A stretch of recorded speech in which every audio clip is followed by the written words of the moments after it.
김춘수 시인은 그의 시 꽃에서 이렇게 노래했습니다. 잘 한번 들어보시죠. 내용을. 내가 그의 이름을 불러주기 전에는 그는 다만 하나의 몸짓에 지나지 않았다. 내가 그의 이름을 불러주었을 때 그는 내게로 와서 꽃이 되었다. 참 좋아하는 제가 시입니다. 내가 그의 이름을 불러주기 전에는 그는 다만 하나의 몸짓에 지나지 않았다. 내가 그의 이름을 불러주었을 때 그는 내게로 와서 꽃이 되었다. 이름을 불러주기 전에는 몸짓에 불과했는데 이름을 불러주니까 꽃이 되었다. 이게 뭘 말할까요? 물론 뭐 여러 가지 뜻이 있겠습니다만 표현이죠. 표현. 한 사람을 존중하고 그를 사랑을 표현할 때 사람은 자아가 활짝 핀다는 그런 내용인 줄로 압니다. 이 표현의 위대성을 또 노래한 다른 시가 있습니다. 노래는 부를 때까지 노래가 아니며 종은 울릴 때까지 종이 아니고 사랑은 표현할 때까지 사랑이 아니며 축복은 감사할 때까지 축복이 아니다 하는 말이에요. 참 멋있는 말이죠. 사랑은 표현할 때까지 사랑이 아니다. 축복은 감사할 때까지 축복이 아니다. 이게 감사도 표현해야 되고 마음도 표현해야 되고 신앙도 표현해야 된다. 를 강조한 글입니다. 오늘 9절과 10절에 보면은 바로 이 표현에 대해서 말하죠. 믿음과 시인이라는 두 가지가 강조되고 있어요. 9절, 10절을 잘 보시면은. 그래서 믿음이라는 말도 믿는다, 믿음이라는 말도 두 구절에서 두 번 반복되고 시인한다는 말도 두 구절에서 두 번 반복되었습니다. 믿음이 뭔지는 설명할 필요가 제가 없다고 생각하고요. 시인한다는 게 무슨 뜻이에요? 공개적으로 고백하고 표현한다는 뜻이죠.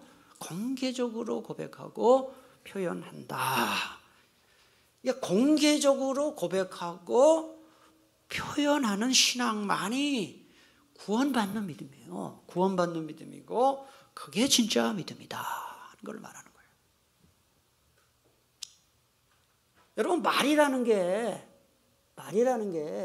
입에서 나오는 게 아니고 어디서 나와요? 마음에서 나오는 거예요. 말은 입에서 나오는 게 아니고 마음에서 나와요. 그러니까 마음에 가득한 것이 입을 통해서 말로 표현되는 것이죠. 누가복음 6장 45절에 보니 선한 사람은 마음에 쌓은 선에서 선을 내고 악한 자는 그 쌓은 악에서 악을 내나니 같이 있습니다. 이는 마음에 가득한 것을 입으로 말함이니라. 어리석은 사람은 어리석은 말을 하고 똑똑한 사람은 똑똑한 말을 합니다. 음란한 사람은 음담패설을 하고요. 경건한 사람은 경건한 말을 해요. 마음이 좋을 땐 좋은 말이 나오고요. 마음이 열받을 땐 열만 나오는 거예요. 열받은 말이 나오는 거예요. 예? 그러니까 어떤 사람이 말하는 걸 딱 들어보면은 저 사람의 믿음이 저 정도밖에 안 되는구나. 저 사람 믿음이 참 좋구나. 금방 알아요. 어떤 사람이 말하는 걸 들어보면 저 사람은 지금 무슨 생각을 하고 있구나. 그걸 알 수가 있는 것이죠. 이게 9절에 그런 얘기입니다. 예수를 주로 시인한다. 그건 입으로 하는 게 아니에요. 마음으로 예수님을 주님으로 믿는다는 뜻이죠. 믿는다. 우리는 그냥 9절을 쉽게 얘기해요. 예수님을 믿는다. 예수님을 주님으로 믿는다. 이게 여러분 로마서가 기록된 당시에는 얼마나 이게 어려운 고백이었는지 아세요? 그 당시 그리스 사람들은 이방신들을 퀴리오스다. 우리말로 주라고 불렀어요. 그리고 그 당시 이 유대인들은 로마 황제의 지배를 받고 있었습니다. 그래서 로마 제국은 모든 로마 황제의 지배를 받는 사람들에게 로마 황제만을 퀴리오스라고 불러라, 주라고 불러라. 그러지 않으면 처벌을 했던 것이죠. 처벌이 뒤따랐던 것입니다. 이런 상황에서 그리스도인들이 예수님을 주님으로 불렀다는 것은 로마 황제나 이방신들이 퀴리오스가 아니라 오직 예수님만이 인생의 주인임을 믿는다는 뜻이고, 이 믿음을 지키기 위해서라면 어떤 처벌도 감수하겠다는 결연한 신앙 고백이었던 것입니다. 그러니까 여러분, 예수님이 주님이시다라는 이 고백은 정말 위대한 고백입니다. 따라합시다. 예수님은 나의 주님이십니다.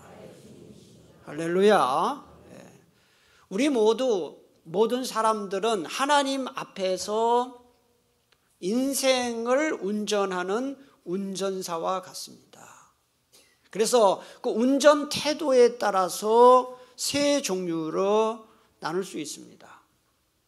첫째는 인생의 핸들을 자기가 붙잡고 예수님은 차 밖에 둔 사람입니다.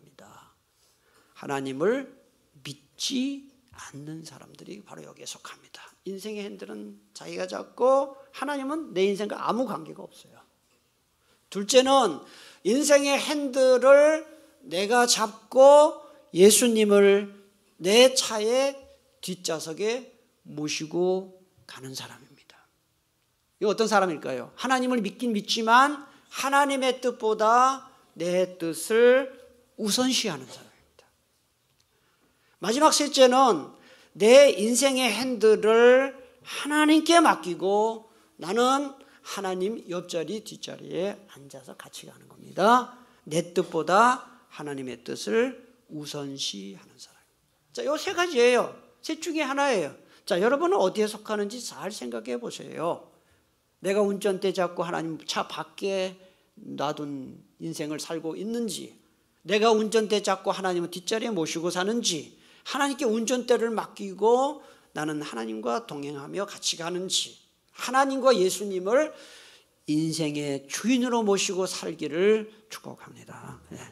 자, 조금 전에도 말씀드린 것처럼 10절을 보면은 믿음과 함께 시인, 즉 신앙 고백을 구원받는 믿음의 중요한 요소로 강조하고 있어요. 자, 10절을 다시 한번 다 같이 10절을 봉독합니다. 사람이 마음으로 믿어 의에 이르고 입으로 시인하여 구원에 이르느니라. 여기 보면 입으로 시인하여 고백이에요.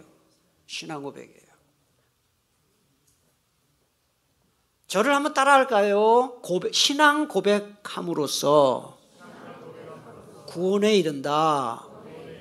이게 이렇게 말해도 틀리진 않아요. 입으로 시인하여 구원에 이른다. 그러니까 신앙 고백이 얼마나 중요하냐는 것이죠.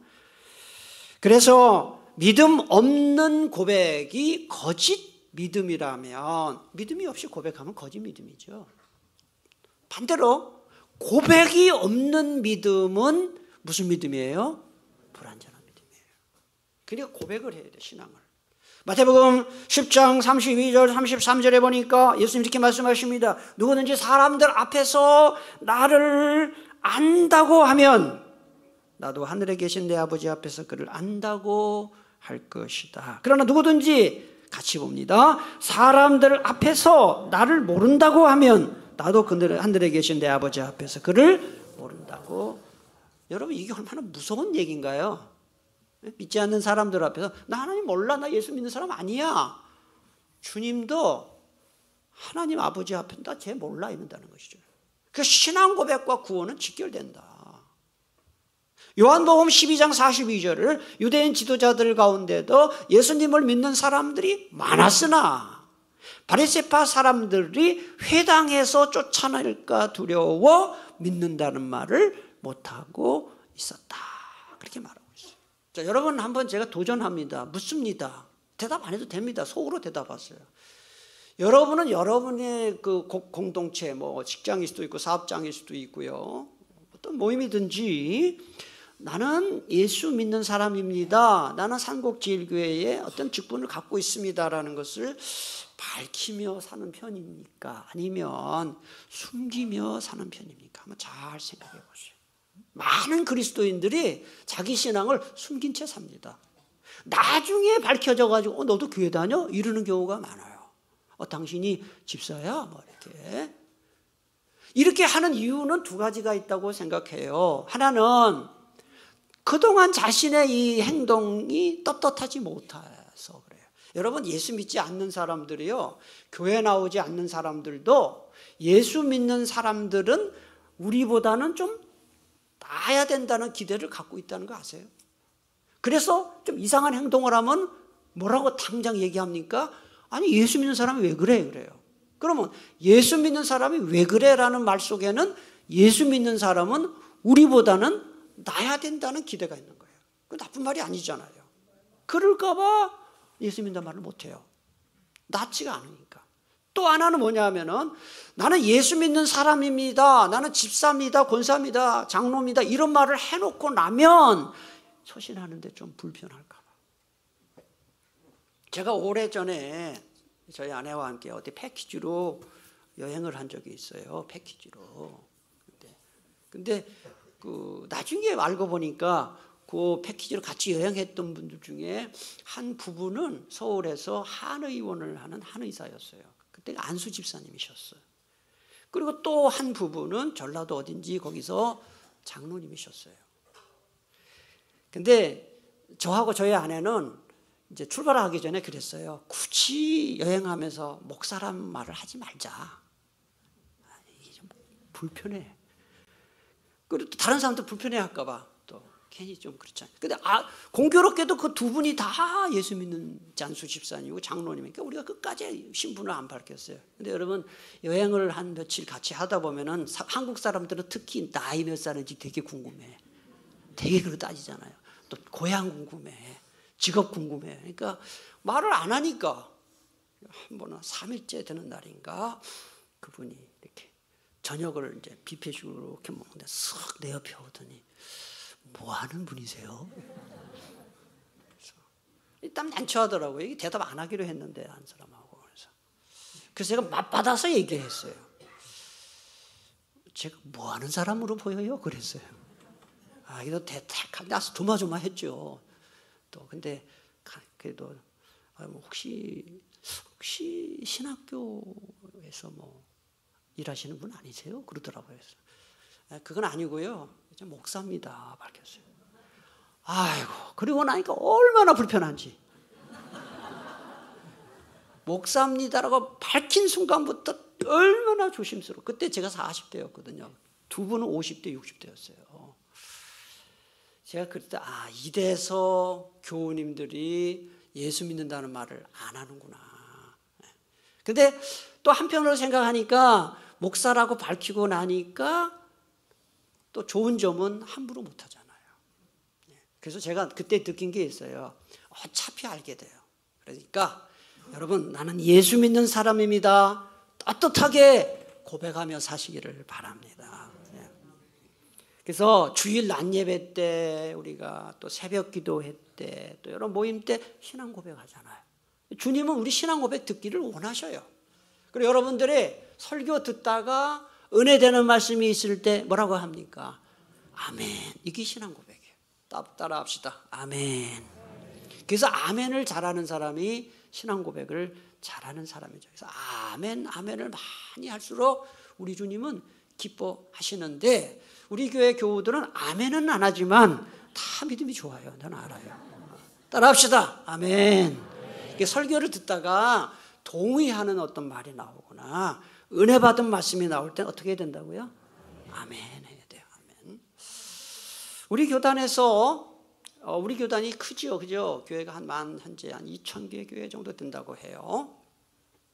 그래서 10,000명이 넘고 20,000명이 넘는 교회들, 대교회들이 꽤 있어요. 그 10손가락 안에 드는 교회 중에 안산동산교회라고 있어요. 아세요? 들어보셨어요? 안산동산교회.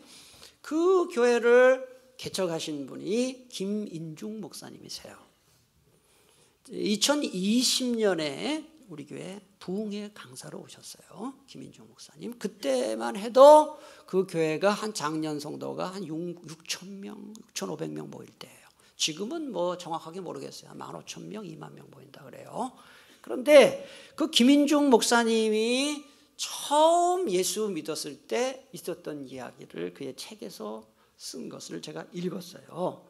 그분은 서울대학교 불어교육학과 학생이었는데 대학교에서 CCC라는 그 선교단체에서 예수님을 믿게 됐습니다. 그런데 그 집안에 예수 믿는 사람이 아무도 없었어요. 자기 혼자 예수 믿었어요. 근데 여러분 명절 때가 되면은 뭐 하나요? 제사 지내잖아요. 제사 이제 지낼 때가 탁 됐는데 이게 문제가 된 거죠. 그때 이제 김인중 그때 목사가 아니고 청년 때예요. 대학생 때예요. 야, 이거 어떡하나. 제사를 지내는데 큰 형이 나이가 좀 많이 차이나 형이 자 이제 제사 지내자 우리 절하자 딱 이러는 거예요. 근데 그때 그 김인중 청년의 마음속에 이건 아닌데 왜 성경을 읽어보고 설교를 들어보니까 제사 지내는 거는 뭐 하는 거라 그래요? 우상숭배인데 알잖아요. 야 이건 아닌데 어떡할까? 순간적으로 고민을 한 거예요. 그러다가 용기를 내가지고 잠깐 형님, 큰 형님한테 하늘 같은 형님이죠. 형님한테 내가 예수 믿는 거 다 아시잖아요. 그러니까 지금부터 저를 제사에서 빼주세요. 이렇게 한 거예요. 그러니까 이 큰 형이 좋게 나왔을 것 같아요. 쌍욕을 해대면서 죽이려고 막 한 거예요. 막 죽이려고. 그런데 그때 마침 그 큰 형님보다 3살이 더 많은 큰 누님이 있었어요. 그 큰 누님이 말리면서 야야야야 이제 우리 인중이도 다 대학생이고 다 나이 먹을 만큼 먹었는데 내버려 둬라. 쟤는 제사에서 빼줘라. 이런 거예요. 그러니까 이 하나님께서 우리 김인중 청년의 그 신앙 고백을 들으시고 큰 누님을 통해 역사하셨는데 놀랍게도 그 큰 누님이 뭐냐? 보살이에요. 보살이 앞장서서 제사에서 빼줘라. 보살 이렇게 아무나 절에 다닌다고 그냥 무조건 보살이라고 하지는 않아요. 다 급이 있어요. 급이. 그래서 여신도 그 믿음이 좀 있는 여신도를 보살이라고 하는데 신앙에도 등급이 있으니까 이 예수님에게 미친 김인중과 부처님에게 미친 보살이 극과 극이 통한 거예요. 하나님은 말이죠. 신앙 고백을 하는 자를 어떤 방법을 통해서도 도와주시고 역사하시는 하나님이다. 그때 만약에 김인중 청년이 이거 모르겠다 하고 절을 하고 제사 지냈으면 어떻게 됐겠나요? 목사가 됐겠으며 끝까지 그 제사 폐지할 수 있었겠나요? 우리가 삶에서 신앙은 떳떳하게 고백해야 된다. 여러분의 삶에서 믿지 않는 사람들 앞에서도 내가 이렇게 하면 어떡하나 이러지 마시고 떳떳하게 신앙 고백할 때 하나님이 도와주신 줄 믿으시기 바랍니다. 자, 9절과 10절이 바로 이 믿음과 신앙 고백에 대해서 말하고 그 다음에 11절부터 13절까지는 예수 믿어야 구원받는다는 진리에는 어느 누구에게도 차별이 없다. 누구나 다 마찬가지다. 차별이 없다. 여기에 대해서 말하는 거예요. 여러분 눈으로 한번 보시고 펜 갖고 계신 분은 표시를 해도 좋겠고요. 11절 맨 앞에 보면 누구든지라는 단어가 나와요. 13절 맨 앞에도 보면 누구든지라는 말이 나와요. 예수 믿는데 구원받아야 구원받는다는 말은 차별이 없는 거예요. 그 다음에 12절 중간과 하반절에 보니까 모든 사람 마찬가지죠. 모든 사람. 그 다음에 12절 상반절에 보니까 유대인이나 헬라인이나 뭐가 없다 그랬어요? 차별이 없다. 이게 뭐예요? 예수 믿어야 구원받는다는 사실에는 민족이나 인종이나 나이나 신분이나 빈부, 귀천, 학벌 아무 차별 없이 다 똑같다. 예수 믿어야만 구원받는다. 할렐루야. 그걸 말하는 거예요. 우리가 이제 전도를 하다 보면 말이죠. 술 때문에 못 나온다는 사람들이 있어요. 적지 않아요. 특히 남자들. 난 술 못 끊어요. 나는 담배 피워서 교회 나가면 안 돼요. 이렇게 얘기하는 사람들이 있어요. 근데 여러분, 술을 끊고 담배를 끊어야 구원받는다는 말은 성경에 없어요. 순서를 잘 알아야 돼요. 예수 믿고 구원받고 나면 믿음이 딱 들어가면서부터 자기도 모르게 술이 끊어지고 담배가 끊어지는 거예요. 그런 분 많아요. 내가 술 끊어야지, 담배 끊어야지 해서 끊는 것보다는 믿음이 들어가면 술이 싫어지고 담배가 싫어져서 술, 담배를 끊는 거예요. 저는 이렇게 생각해요. 설령 예수님을 정말 믿어요. 나의 구주와 주님을 정말 믿어요. 그런데 끝까지 술, 담배를 못 끊었다. 그래도 그 사람은 구원받는 데는 문제가 없어요. 다만 천국에 빨리 가는 거죠. 그렇죠. 그렇죠. 천국 빨리 가죠. 간암으로 가고 폐암으로 가고 술 너무 많이 먹고 담배 너무 많이 피면. 그러니까 예수 믿기 위해서는 술, 담배 끊어야 된다. 그렇지 않습니다. 그 다음에 또 하나는 성경을 많이 알아야, 기도를 많이 해야 구원받는다. 아니에요. 예수 믿고 구원받고 나니까 성경이 궁금해지는 거예요. 아, 기도를 해야 되겠구나.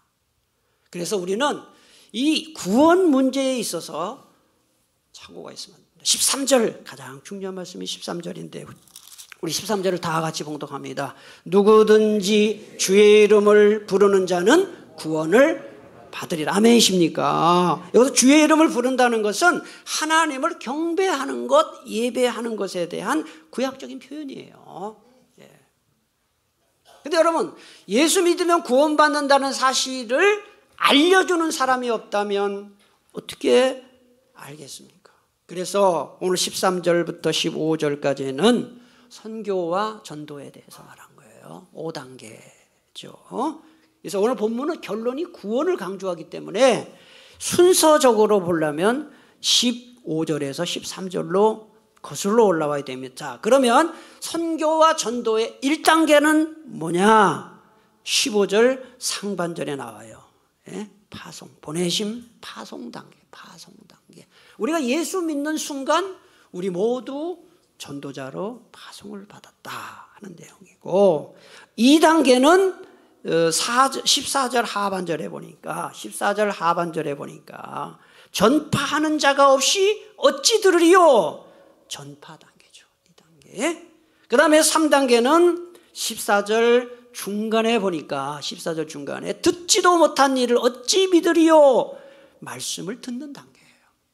그 다음에 4단계는 14절 맨 앞에 나와요. 믿지 아니하는 일을 어찌 부르리요? 믿음의 단계. 교회 와서 말씀 듣고 믿는 것이죠. 마지막 5단계가 바로 13절에 나오는데, 이거는 부름이라고도 하고 다른 말로는 신앙 고백이라 이렇게 할 수 있어요. 부뚜막에 소금도 넣어야 짜다는 말이 있죠. 아무리 구원을 주는 복음이 있어도 그거를 누가 전하지 않으면 어떻게 구원받을 수 있겠습니까? 산에 올라가서 돌 닦고 산에 올라가서 깨달아서 구원받는 게 아니고, 따라합시다. 믿음은 말씀을 들어야 생깁니다.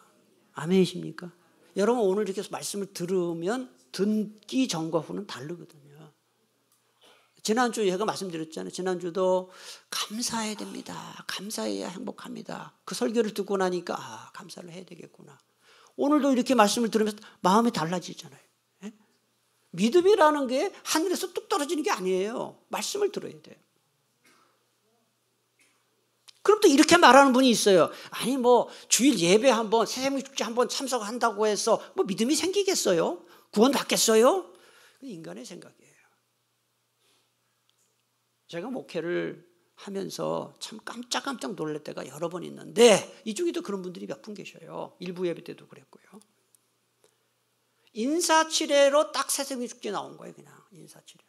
그 다음에 자기에게 평소에 잘해준 분의 그 성의에 못 이겨서, 또 어떤 분은 자기 부인이 하도 막 이래 하니까 그냥 가정평화를 위해서, 그리고 교회에 나가서 설교 듣는다고 뭐 나쁠 건 없지 않은가, 이런 마음으로 그래 한번 가보자 해서 딱 예배에 참석했는데, 그날 마침 그 말씀을 들으면서 이 말씀이 괜찮구나, 이게 나를 위한 말씀이구나 생각돼서 그 새생명 축제에 나온 그거를 기점으로 해서 예수 믿는 사람도 있고 계속 교회 나온 사람들이 한두 명이 아니에요. 여러분, 성령님이 역사하시면 무슨 일이 일어날지 모릅니다. 인간의 생각으로 이 사람은 믿을 사람, 이 사람은 안 믿을 사람 함부로 단정하면 안 됩니다. 제가 그 어떤 간증을 읽은 적이 있어요. 제가 참 감동을 받은 이야기를 전하겠습니다. 어떤 할머니 한 분이 계셨는데 아주 믿음이 좋은 분이에요. 전도를 많이 하는 분이에요. 그런데 이분이 무슨 병에 걸려가지고 1년을 병원에 입원했어요. 이분이 다행히 이렇게 돈이 있는 분이라서, 내가 이렇게 전도를 하다가 아무것도 못하면 어떡하나, 병상에 있는 이때라도 어떻게 하면 내가 전도할 수 있을까 고민하고 기도를 했어요. 하나님이 지혜를 주셨어요. 무슨 일을 했는지 아세요? 알바생을 고용을 한 거예요. 대학생을. 예수 믿지 않는 대학생을 알바생으로 고용해서 무슨 일을 시켰느냐, 3시간에서 4시간 동안 하루에 성경을 날 읽어달라, 내가 아프니까. 그걸 시킨 거예요. 물론 돈을 줬죠. 그러니까 알바생 예수 믿지 않지만 육체노동보다 훨씬 쉽지 않아요. 그러니까 성경을 읽는 거예요. 근데 성경을 읽다가 중요한 부분이 나오면, 예를 들면 주 예수를 믿으라, 그리하면 너와 내 집이 구원을 받으리라, 이런 구절이 나올 때마다 이 할머니가 어떻게 꾀를 냈냐면, 여보 학생, 내가 귀가 잘 안 들리네, 다시 한번 거기 읽어줘, 이렇게 한 거예요. 그래서 중요한 구절마다 다시 읽게 한 거예요. 근데 여러분, 놀라운 일이 벌어진 거예요. 그게 뭔 일이 있겠나. 이분이 거짓말을 했다고 생각하지 않아요. 그 1년 동안 그런 알바를 통해서 이 할머니가 10명을 전도했어요. 10명을. 대학생 10명을. 그 거짓말 했겠습니까? 제가 그걸 딱 읽으면서 와닿은 게 있어요. 야, 이게 하나님이 누군가를, 예수 믿지 않는 사람을 예수 믿게 만들 때는 어떤 틀에 박힌 방식으로 믿게 하는 게 아니고, 이런 방법을 통해서도 믿게 하고 저런 방법을 통해서도 믿게 하시는구나. 하나님이 못하는 게 없는 것이죠. 사람들이 말해요. 말로만 전도하면 못하나요? 내가 본이 돼야죠. 감동을 끼쳐야죠. 물론 틀린 말 아니에요. 근데 그게 또 답은 아니에요. 저를 포함해서 우리 중에 다른 사람에게 막 감동을 주고 본이 되어서 전도할 수 있는 사람은 아무도 없어요. 남들에게 감동 줄 만한 삶을 살면 믿지 않는 사람들의 마음을 어느 정도로 열리게 할 수는 있어요. 그게 한계가 있어요. 열리게 할 수는 있지만 그렇다고 해서 저절로 예수 믿게 되는 것은 아니에요. 여러분, 이걸 아셔야 됩니다. 사람의 마음의 문을 여는 것은 평소의 행실입니다. 친절이고 감동인 건 맞습니다. 그러나 그 사람이 예수 믿고 구원받게 되는 것은 말로 하는 전도를 통해서다 하는 거예요. 성령님은 말을 통해 역사하시거든요.